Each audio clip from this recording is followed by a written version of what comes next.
I sang that song for more than 60 years, a song of praise to Joseph Smith, the prophet of the Restoration and founder of the LDS Church. The church I was born into, the church I loved with all my heart and taught my children to believe in, the church I served as a bishop for 5 years. I knew the church was true. I knew Joseph Smith was a prophet. I was a faithful Latter-day Saint. My life has been built on certain truths, but wishing doesn't change the truth. I didn't start out challenging my belief in the church. Believe me, this new look at things has been gut-wrenching. I know there are those of you out there watching who are in as much turmoil as I was. But I hope that God will lead you to the truth. Jesus said, "You shall know the truth, and the truth will make you free." When I finally learned the truth about the real history and doctrines of Mormonism, I realized that I was following the gospel of Joseph Smith and not the gospel of Jesus Christ. I have come to learn that many others have made a similar journey out of the bondage of religion and into an authentic relationship with Jesus. And that's what this show is all about. Courageous people who want to share their story, hoping that you, the viewer, will discover the same new life in Jesus. So if you're a Latter-day Saint who is struggling with questions or seeking a genuine encounter with the Savior, we invite you to join us tonight. We have a joyful message that we want to share with you.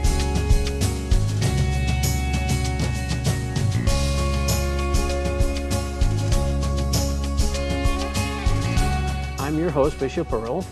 I'd like to introduce Jennifer Carter. Thanks for coming over. I keep wanting to call you Jen, but it's probably Jennifer, fine. right? Nope, I answered him. I have a daughter named Jennifer, so.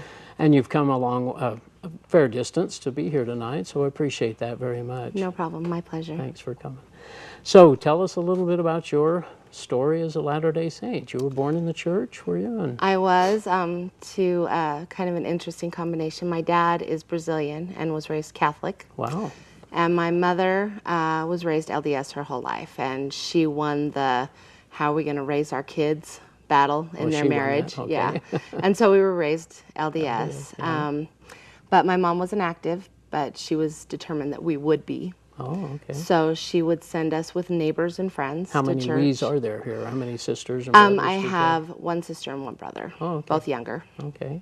But yeah, she had friends in our neighborhood, and she would just say, "Hey, can my kids catch a ride with you?" And we'd go to church with the neighbors every Sunday. So you went to primary and learned all the songs? Primary and young women's and all of it. And did you have experiences, I guess? Did you go to youth camps and I did. I had a really dear friend that I've known since elementary school, and her family was very into the church, still is. Yeah.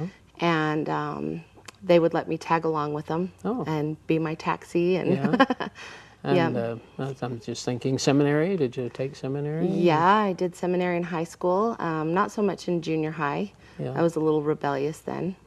But Well, high I think school, they start at 9th grade or something. But but my higher years in high school, I went through seminary. And would you say you had a testimony of the church at this age, this young age? did. And as I look back, it was more just because I didn't question anything.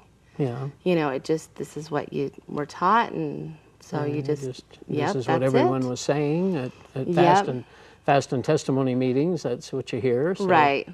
And just, you know, you hear that enough, and you just, okay, well, that's how it is. True. So, well, these people are thinking, and they're intelligent, and they're smart, and older, and wiser. So if they know, it must be true, I guess. Yep, and I had never delved through the Bible to find anything out on my own. They just said, read this scripture, that proves it. Okay, yes, sir, this it does. So. Wow. So that you go through high school, I guess, as active, and what happens after that? I went to New York for a year to be a nanny, and while I was there, I had a very interesting experience. I served as the Relief Society president for the young adults. Oh, wow. Which for a 19-year-old was pretty overwhelming. Yeah. And we had an incredible bishop while I was there. He was a Jewish convert to the church. But he was really down to earth and really open to questions and things like that. So Yeah, it was a LDS faith builder experience for me there. Wow, so you had, again, a testimony, but you felt Yeah. like that certainly the church was true. There was no reason to ever question it or No, doubt and it. it was Or, the first time I'd been on my own yeah, to kind of explore, but it was also the first time in my life where I was really exposed to other religions.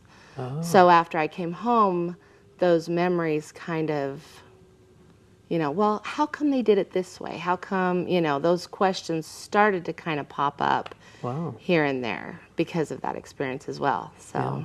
But now you were saying that you had good feelings about the church from this. Was it from just your relationship with the bishop or with the other young people? And yeah, just being out on my own and kind of starting to explore on my own, and yeah, the church really kind of wraps you up yeah, it's and an pulls you entire in. culture, isn't Yeah, it? it's like, you're there for volleyball, and then you're there for Relief Society, and then Yeah. homemaking. And so it was like kind of a comforting thing, like Yeah. this culture that followed me from Utah to New York, Yeah. and it was familiar. Yeah. And so, it kind of gave me that a feeling of peace, and familiarity. Belonging to Right. something, yeah. Yeah.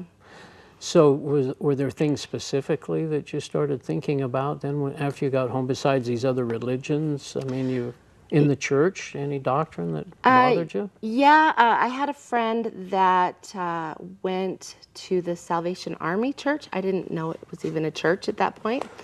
And she kept talking. We'd invite her, of course, to our LDS activities, trying to get her to join the Sure. Mormon church. But we went to a few things with her, and they were talking about grace. All the time it was grace.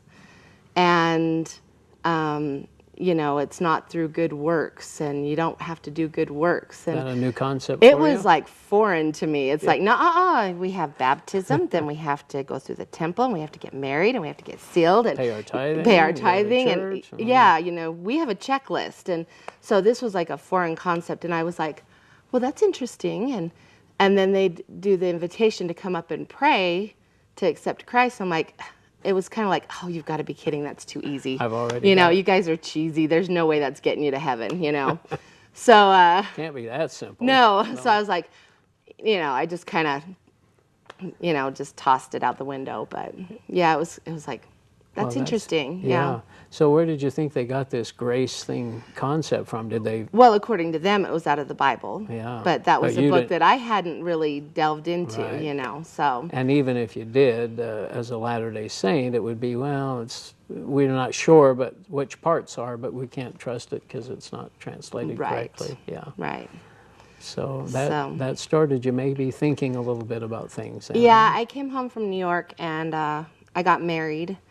And my ex-husband actually wasn't a member of the church, so it wasn't a temple marriage, but he did end up getting baptized while we were married. But anyway, I started asking questions at that time. Like, I didn't understand about, like, the baptisms for the dead. To me, that was kind of weird. I did it because we were supposed to, but it was kind of weird, and I never had that huge spiritual experience in the temple when I went to do that. Like, everybody says, oh, I love doing baptisms for the dead because I have this massive experience, but I never had that. It was just like, okay, dunk me 20 times and call it good, Yeah. But, I tried, I was like, is there something wrong? Am I like this horrible sinner? You just weren't feeling it. Yeah, the way you and so felt. I called a friend who was very active, and I said, does it say anything in the Bible about baptisms? And she pointed me to the description of the sea in Solomon's temple with the bowls around it, and that's where we get the baptismal font in the temple. And then she pointed me to where Paul says, 1 Corinthians 15:29. that, about baptisms for dead people. Why are you baptizing the dead if you don't believe that Jesus Christ rose from the now, dead? did you understand that as a rhetorical question on his part, that he wasn't teaching a doctrine? At there? that point, I You didn't. No. At that point, I didn't. We never do as a Latter-day Right. Saint. I just said, oh, well, it says baptisms for the dead, so it Yeah. must be something I'm supposed to do. Yeah. End of story. I Yeah. didn't question it any further than that at that point. And I also asked her, if the Book of Mormon is such a revelation, does it mention it in the Bible? And the Book of Mormon? Yeah, the Book of Mormon. Is it mentioned in the Bible? The Book of Mormon, yeah. Yeah, is the Book of Mormon mentioned in the Bible?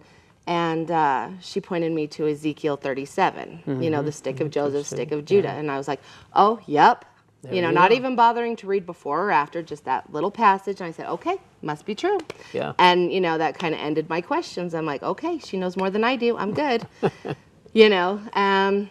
It's amazing what we don't know, right? Yeah, and how we're just willing to take someone else's word as doctrine, So true. So you go through a divorce then? Yeah, I went through a divorce and was on my own with 2 little boys at that point. Oh, boy. And it was a hard, scary time, and I really fell on the church to help me through that time. And they did. Wow. I felt this mad drive that I needed to go through the temple. So you still hadn't been to the temple, even though your husband eventually joined. Yeah, that was towards the end of our marriage. Okay, and but you had a desire to go to the temple. Yeah, you knew that was important. Yeah. And I had this burning desire, I need to get through the temple. I need to go. And so I did everything I had to, and in November of 2001, I went through the temple. And none of my family, my immediate family, was temple worthy. So I had a friend go with me as my escort. And how was that experience? It was weird. It was really just kind of, I didn't know what to think. And I remember this so vividly because when we were through, me and my girlfriend and then a couple other friends that had gone with me, we were standing outside the temple by those ponds that they have that mirror the temple. Really pretty. Yeah. And my friend came up and she says, so do you still believe the church is true? And I was like, that is such a strange question to ask me now. You just walked right out of the temple. Yeah, and I was like, well, yeah. Because that was the appropriate response. I was like, yeah. And at first I thought, well, maybe I thought the temple was weird because it was new. Yeah. And I thought, well, maybe I didn't prepare enough. I'd been reading the Book of Mormon and stuff, but I thought, well, maybe I didn't. Maybe I should have fasted longer or something before I went, and then I'd have this experience. So. The Book of Mormon doesn't say anything about the temple either. No. But I was like, maybe I didn't prepare well, or maybe it's just the newness of it. It was just different. Yeah. And after that, I started going 2 or 3 times a week to the temple. So that it wouldn't be new. Yeah. That you'd really know what was going on. Because I wanted that experience. I wanted that, wow experience that everybody I had heard about. Yeah. And I never got my wow. I guess I was so naive. I just felt like I was really doing something important. And I think that's the fallacy of it, is that I'm doing something. I'm doing what I'm supposed to be doing when Christ has done it all. Right. And you get that sense in the temple that you're being so righteous and so proud to be able to do this work. Right. Yeah. And in the Book of Mormon, it actually talks about now is the time to prepare to meet God. And so I often wonder about baptism for the dead and all this temple work we do, when the Book of Mormon really doesn't. It says now is the time to take care of that stuff. That's interesting. Yeah, it is. Yeah. It's very interesting. So you're committed to the temple, and your families, are you all going to church and you're active and everything? Yeah, the boys and I were going to church every Sunday and paying my tithing and serving in callings. And then my ward had a ward temple night at the Jordan River Temple. Okay. And I hadn't been inside that one yet, so I was really excited to go. And I went, and I was the only one from my ward to show, which was a little awkward, but there were other people there, so I was okay. And just prior to this, I had actually started reading the Bible, because I thought maybe that'll help my experience, help me grow closer to God and be able to commune with Him. Somebody encourage you to do that, or you just kind of on your own? No, just kind of did it. I thought, I'm not having this experience. Maybe I'm not, spending enough time with God or, in prayer, whatever. So I just thought, the Bible. I'll try the Bible. I'll tackle that, even though it was like overwhelming to me. Yeah. And I was sitting in the temple and I started to cry. And I was lonely.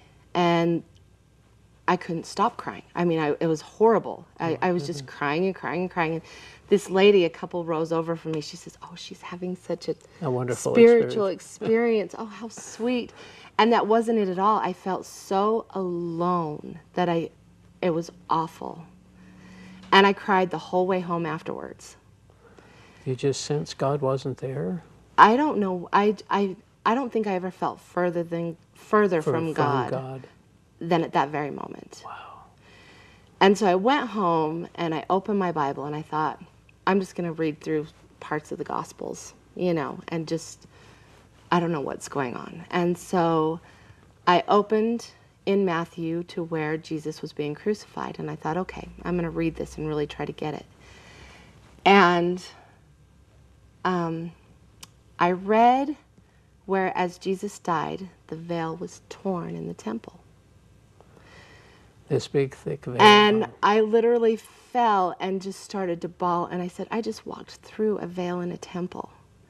Are they telling me Jesus died for nothing? Oh, my goodness.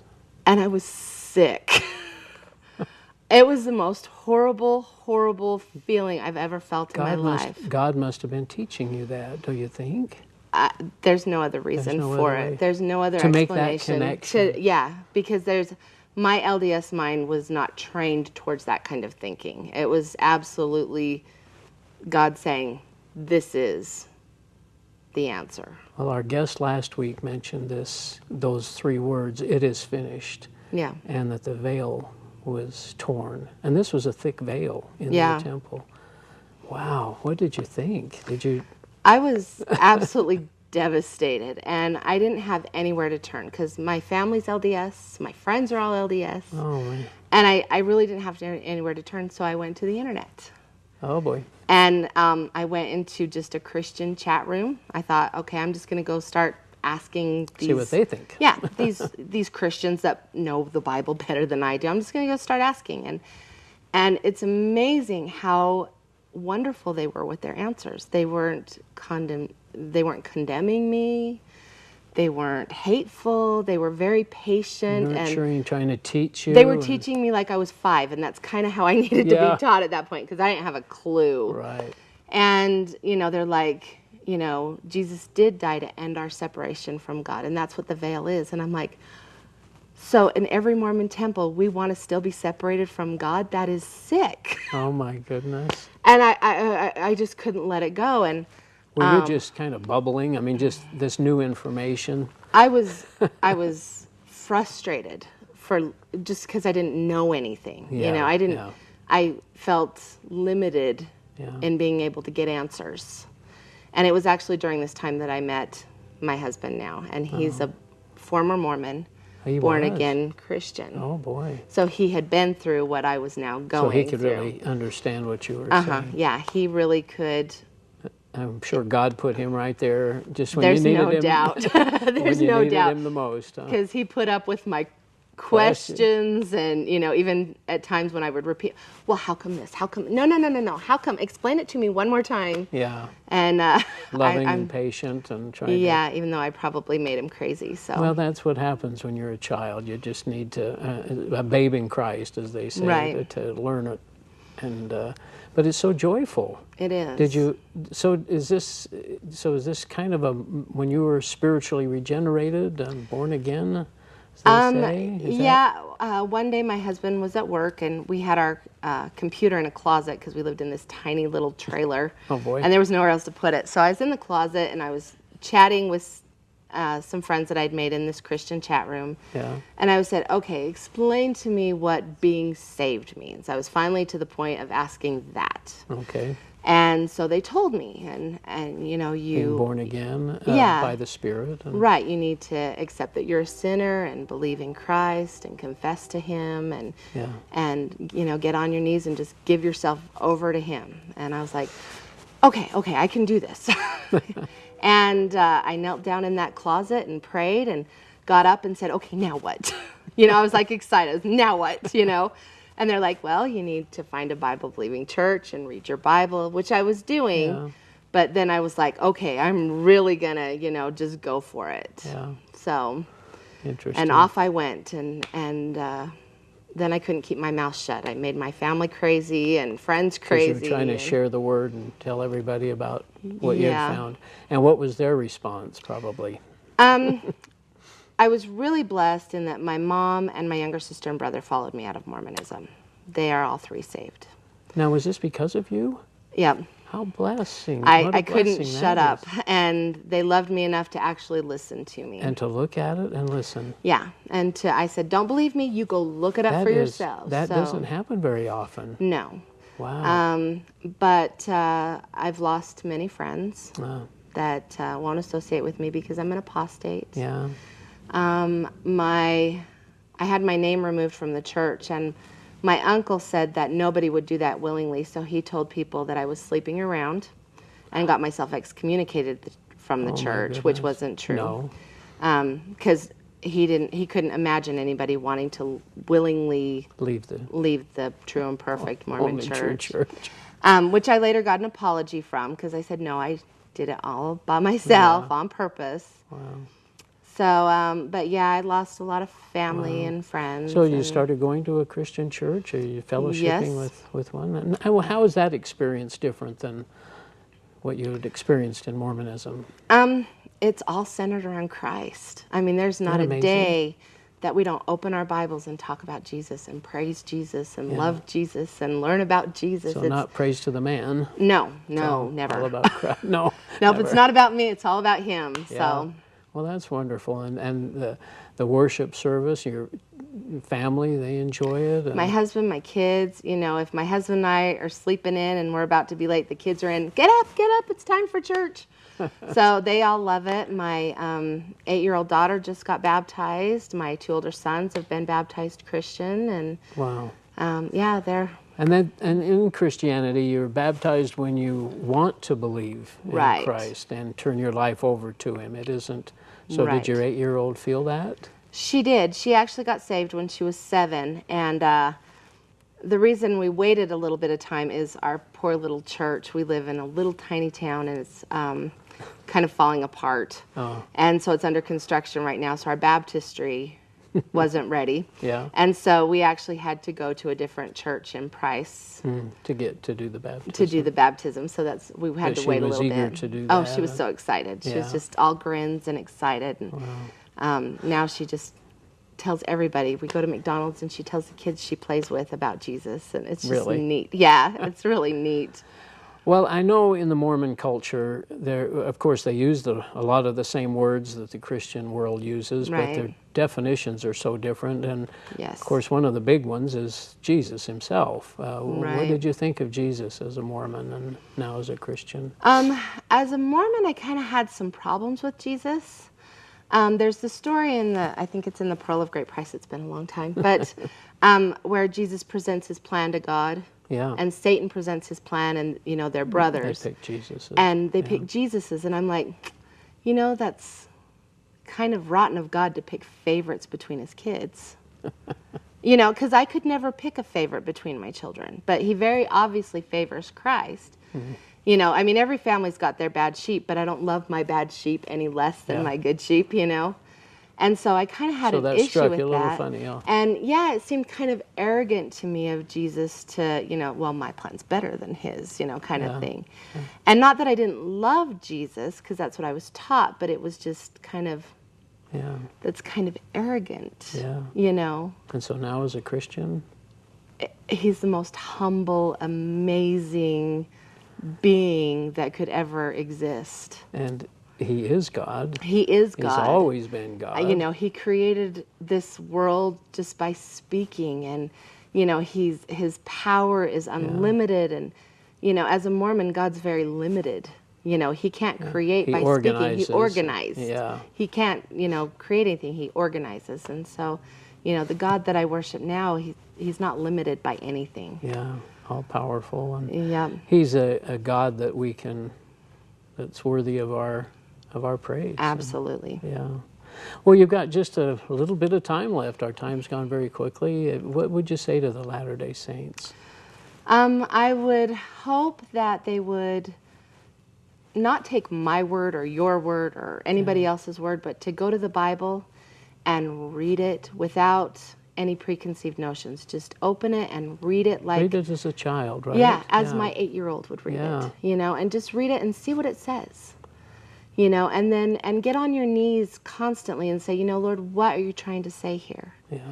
And God He won't leave you hanging. If you truly, truly, with your heart, go seeking, God promises that He's going to find you. He's going to And the answer. answers are there in the Bible. Yeah, and they are there. And God won't leave you hanging. He will absolutely show you the way.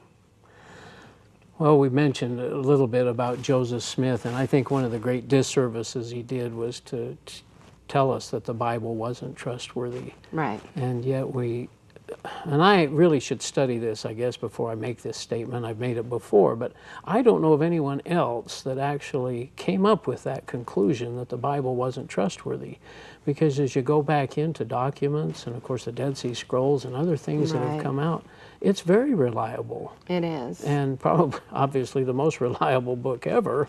Yeah. And yet Joseph Smith put doubts in our mind, and to the point where the Latter-day Saints dismiss it.